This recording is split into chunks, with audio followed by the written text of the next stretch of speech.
તો વિદ્યાર્થી મિત્રો, આપણે આ ચેપ્ટરની અંદર અત્યાર સુધી ઓલ્ટરનેટિંગ વોલ્ટેજ છે માત્ર અવરોધ, કેપેસિટર, ઇન્ડક્ટરને લાગુ પાડ્યો. હવે ત્રણે ત્રણ સાથે હોય ત્યારે કેવી પરિસ્થિતિ નિર્માણ પામશે તે આપણે જોવાનું છે. તો જે આકૃતિની અંદર LCR શ્રેણી પરિપથને લાગુ પાડેલ ઓલ્ટરનેટિંગ વોલ્ટેજની વાત કરેલી છે. અવરોધ R છે, કેપેસિટન્સ C, ઇન્ડક્ટર L ને એને AC વોલ્ટેજ લાગુ પાડવામાં આવે છે. બંધ પરિપથને કિર્ચોફનો બીજો નિયમ લગાડો તો આ ત્રણેના વિદ્યુત સ્થિતિમાનનો સરવાળો લાગુ પાડેલ વિદ્યુત સ્થિતિમાન જેટલો થશે.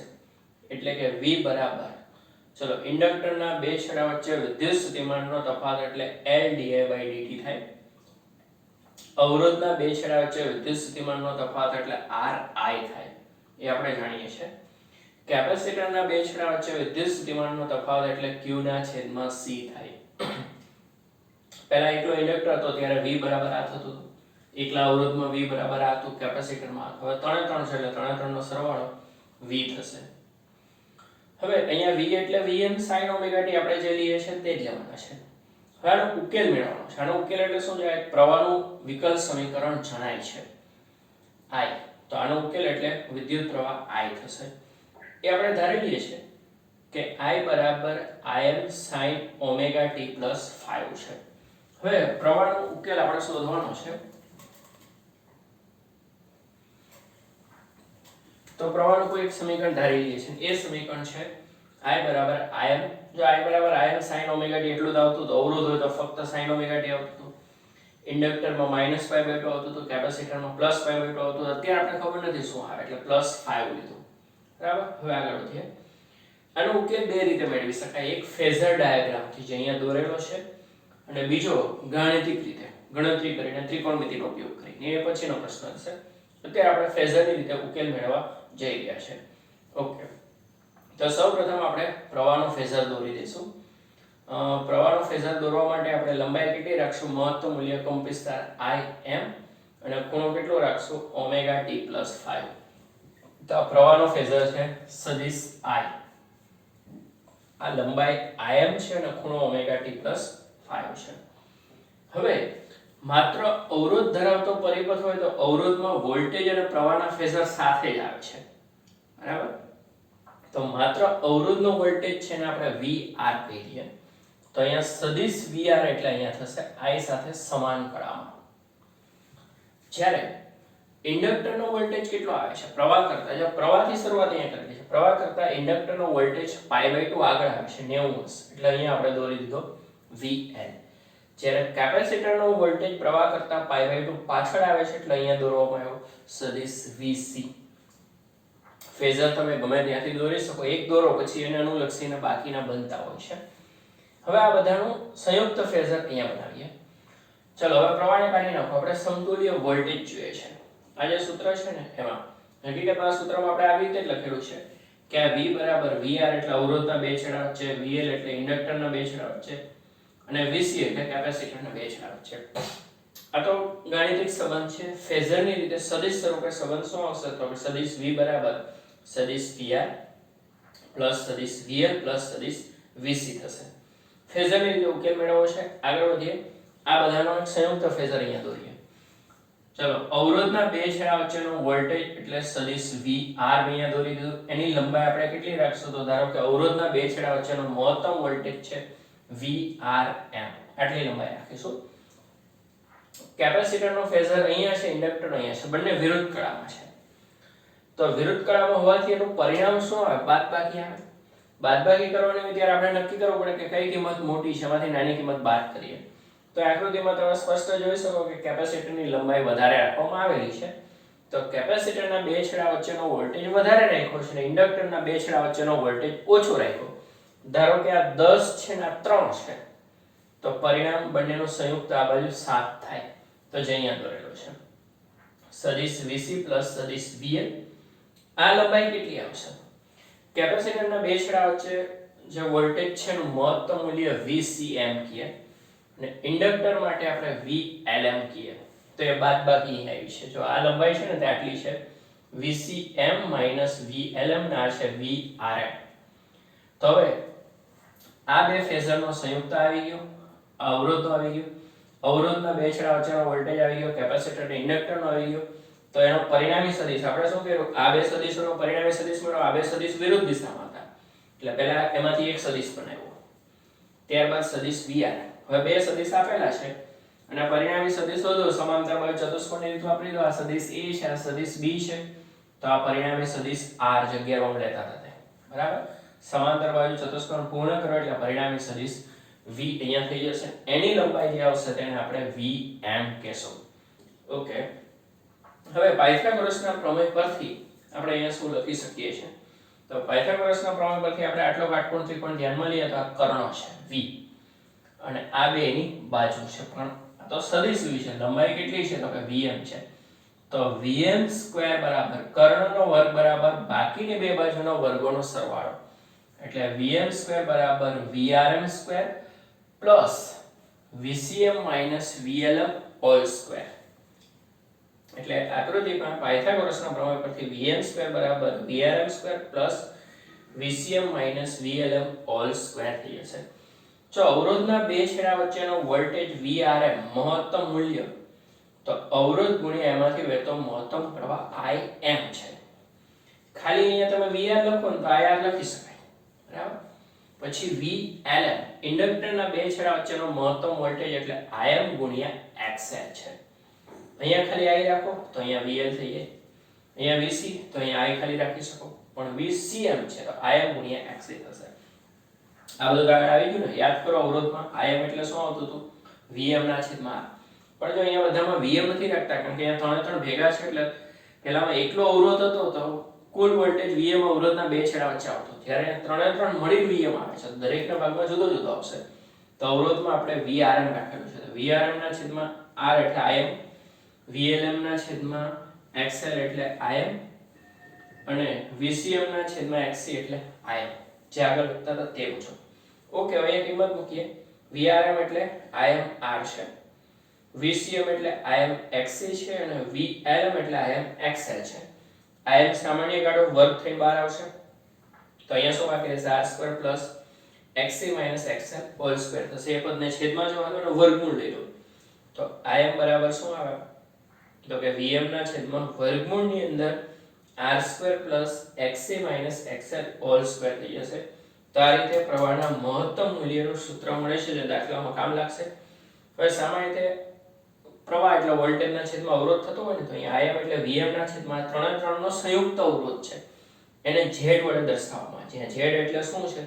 તો કે વર્ગમૂળની અંદર R² plus XC minus XL² છે, એને ઇમ્પિડન્સ કહેવામાં આવે છે. જો XL એટલે ઇન્ડક્ટિવ રિએક્ટન્સ, XC એટલે કેપેસિટિવ રિએક્ટન્સ, R એટલે અવરોધ ને ત્રણે ત્રણ ભેગા થાય તો Z એટલે ઇમ્પિડન્સ છે. એનો એકમ પણ ઓહમ થશે. AC પરિપથમાં ત્રણે ત્રણનો સંયુક્ત અવરોધ એટલે Z ઇમ્પિડન્સ થશે. તો આ સૂત્ર ખાસ મહત્વનું રહેશે, આપણે બીજી રીતે પણ મેળવશું, બરાબર. હવે ફેઝર તો દોરેલા જ છે, આપણે એના આલેખની બી વાત કરીને. ચલો, વોલ્ટેજ તો આખા ચેપ્ટરમાં એક જ આપણે રાખવાના છે, V બરાબર VM sin ઓમેગા t. એટલે વોલ્ટેજનો આલેખ બેઠો sin આલેખ છે. અહીંયા પ્રવાહ શું લીધેલો છે? IM sin omega t plus 5 લીધેલો છે. તો પ્રવાહની કળા 5 વોલ્ટેજ કરતા વધારે છે એટલે પ્રવાહ આગળ છે. જો વોલ્ટેજ અહીંયા મહત્તમ થાય છે તો પ્રવાહ એની પહેલા જ મહત્તમ થઈ ગયો. તફાવત કેટલો છે? તો કે 5 છે. વોલ્ટેજ અહીંયા શૂન્ય છે તો પ્રવાહ એની પહેલા શૂન્ય થઈ ગયો છે. એટલે પ્રવાહનો આલેખ છે તે આ રીતે ગ્રીન દોરેલો છે, I છે. બંને વચ્ચે કળા તફાવત 5 છે. વોલ્ટેજ પ્રમાણે જોઈએ તો આ રીતે શરૂ થાય. અહીંયા શૂન્ય છે, અહીંયા પાઈ છે, અહીંયા 2 પાઈ છે અને અક્ષ છે ઓમેગા t, ખૂણાની અક્ષ. કોઈ t1 સમયની વાત કરીએ તો t1 સમય ધારો કે અહીંયા આવે છે તો ખૂણો આવે છે ઓમેગા t1. ત્યારે આપણે લંબ દોર્યો પ્રવાહના ફેઝરમાં અહીંયા છેદે છે અને પ્રવાહના આલેખમાં વોલ્ટેજના આલેખમાં અહીંયા છેદે છે. તો અહીંથી આગળ વધો તો વોલ્ટેજનો ફેઝર થશે સદિશ V અને અહીંથી આગળ વધો તો પ્રવાહનો ફેઝર થશે I. આના પરથી ફેઝર છે. આ અલગ રીતે વિચારેલું છે, અલગ રીતે વિચારેલું છે આલેખ પરથી. તો ઓમેગા t1 ખૂણે પ્રવાહ અહીંયા મળે છે અને વોલ્ટેજ અહીંયા મળે છે. તો વોલ્ટેજનો ફેઝર સદિશ V છે, પ્રવાહનો ફેઝર સદિશ I છે. ચલો, આ ખૂણો છે ઓમેગા t1, બરાબર. તો વોલ્ટેજનો ખૂણો ઓમેગા t1 થશે અને પ્રવાહ એના કરતા 5 આગળ છે જો વોલ્ટેજનું સૂત્ર શું છે, જો કે આખા ચેપ્ટરમાં એક જ આપણે રાખેલું છે, V બરાબર Vm sin ઓમેગા t. એટલે વોલ્ટેજના ફેઝરનો ખૂણો છે ઓમેગા t1, આ કોઈ t1 સમયનો છે. જ્યારે પ્રવાહમાં અહીંયા કેટલું છે ઓમેગા t + 5 છે, એટલે આ કેટલો આવશે 5 આવશે. તો આ વસ્તુ અહીંયા છે જે અહીંયા ફેરવીને દોરેલી છે. આ જે V છે ને V અહીંયા આવી ગયો છે, તો I સેજ આ બાજુ ઢળી ગયો, અહીંયા I આવી ગયો. VR અને I તો એક જ દિશામાં આવવાના છે, સમાન કળામાં છે. એટલે જે ફેઝર તમને અહીંયા જણાય છે ને એ ફેઝર જરા અહીંયા ફરી ગયો છે આ બાજુ. ફેઝર છે, રોટર છે, ભ્રમણ કરતા રહેશે. આના જેવું આવું બેઠું અહીંયા દોરવું હોય એ રીતે લાવી શકાય. સમય થોડો ઓછો રાખ્યો હોત, અહીંયા રાખ્યો તો આ ફેઝર છે આ બાજુ હોત. ને આવી કાયમ અહીંયા નથી રહેવાના. આ ફેઝર છે, આ ફિક્સ સદિશ નથી, એટલે ફરતા જ રહેતા હોય છે. કોઈ એક સમયની સ્થિતિ આ છે, એવી જ રીતે કોઈ એક સમયની સ્થિતિ આ છે, એ જોઈ શકાય છે. હવે આપણે 5 ની કિંમત કેટલી? અવરોધ હોય, માત્ર અવરોધ હોય તો 5 0 આવે છે. ઇન્ડક્ટર હોય તો 5 -π/2 આવે છે. કેપેસિટર હોય તો 5 +π/2 આવે છે. અહીંયા 5 ની કિંમત કેટલી આવશે? 0 પણ નહીં આવે, -90 પણ નહીં આવે, +90 પણ નહીં આવે, એ સિવાય નહીં આવશે. તો કેટલી આવે? તો કઈ રીતે શોધી શકાય 5 કડા તફાવત? તેના માટે બીજો આલેખ વિચારી લઈએ. તો આપણે બીજો આલેખ કઈ રીતે વિચારશું? ધારો કે આ જે VR છે ને એ VR માંથી આપણે ખાલી R લઈએ તો અહીંયા આવ્યો. જો કે એક કામ કરીએ, પહેલા આના પરથી આ લખીએ તો આપોઆપ બની જશે. ચલો આ આલેખમાં અમારે 5 શોધવો છે. tan 5 tan એટલે શું? સામેની બાજુના છેદમાં પાસેની બાજુ. સામેની બાજુ એટલે VCM - VLM ને પાસેની બાજુ એટલે VRM. VCM એટલે Im XC, VLM એટલે Im XL અને VRM એટલે Im R. તો Im ઉડી ગયું. XC - XL છેદમાં R એટલે tan 5 થયું. તો હવે આ બની શકે છે tan 5. ચલો અહીંયા હું ખૂણો 5 લઈ લઉં છું, તો પાસેની બાજુ R છે અને સામેની બાજુ XC - XL છે. બરાબર ને? આ ઇમ્પિડન્સ Z છે. જો આ સૂત્ર પણ આની સાથે મેચ થઈ જશે. ઇમ્પિડન્સ વાળું. ઇમ્પિડન્સ કર્ણ છે.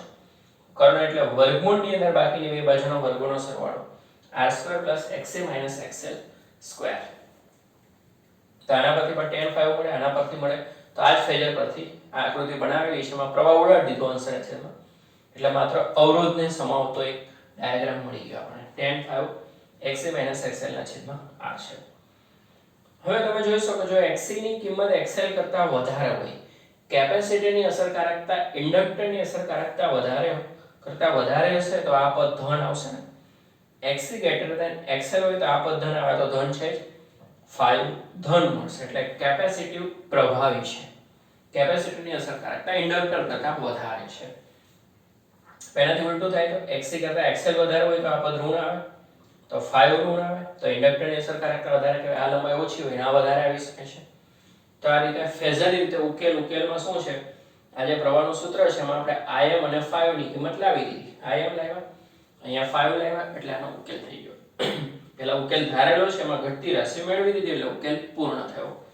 તો ફરી એક વખત આના જેવો બીજો પ્રશ્ન છે, એમાં આકૃતિ નહીં આવે, ગાણિતિક ઘણા બધા મેથેમેટિકલ સ્ટેપ આવશે આના કરતા ઘણા વધારે, અને આ જ સૂત્ર મળશે, પણ એમાં આકૃતિની કોઈ મદદ નહીં આવે. મેથેમેટિક્સ ત્રિકોણમિતિ વધારે જોવા મળશે. તો LCR શ્રેણી પરિપથને લાગુ પાડેલ ઓલ્ટરનેટિંગ વોલ્ટેજ. બલ પરિપથને કિર્ચોફનો બીજો નિયમ લગાડો, અથવા અહીંયા જે વોલ્ટેજ લગાડો છે આ ત્રણે ત્રણના સરવાળા સ્વરૂપે આવશે.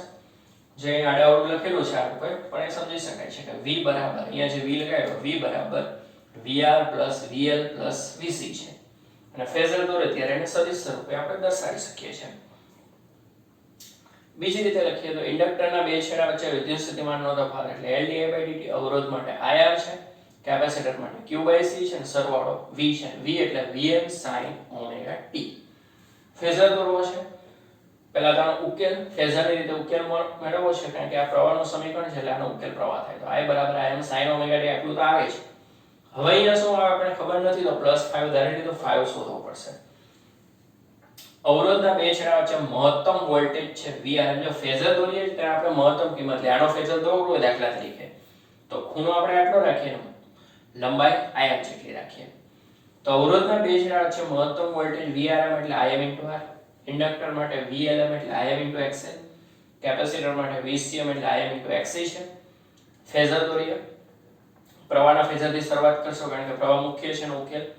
તો લંબાઈ im રાખીશું અને ખૂણો ઓમેગા ટી પ્લસ 5. ખૂણો ઓમેગા ટી પ્લસ 5 લંબાઈ im છે, ફેઝર થઈ ગયો સદિશ I. હવે અવરોધનો વોલ્ટેજ છે પ્રવાહ સાથે સમાન કળામાં, એટલે એનો ફેઝર થઈ ગયો સદિશ V. અહીંયા પ્રવાહથી શરૂઆત કરેલી છે.